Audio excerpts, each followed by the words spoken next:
L-Avukat Ġenerali Peter Grech appella mis-sentenza li ordnat ir-rekuża tal-imħallef Antonio Mizzi.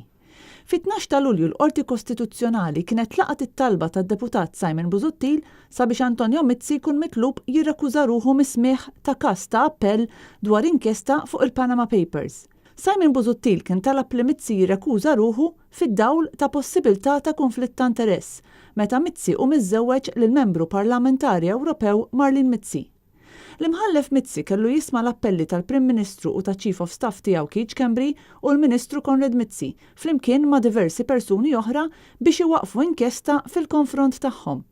Mizzi baqa' jirrifjuta li jirrakkuża ruħu u kien għalhekk li Simon Busuttil fetaħ kawża separata fejn qal li kien inkisirlu d-dritt għal smigħ xieraq u talab li l-appelli jinstemaw quddiem imħallef ieħor. Fis-sentenza tiegħu għal dan l-appell l-imħallef Zammit Mekin qal li wara l-kummenti li kienet għamlet Marlene Mizzi dwar dan il-każ, l-imħallef kien messu astjena milli jisma' l-appelli għax dan seta' ħoloq imparzjalità u ksur tad-dritt ta' Simon Busuttil għal smigħ xieraq. Il-primawla tal-Qorti Ċivili kienet laqat it-talba ta' Busuttil u assenjat il-każ lil imħallef ieħor.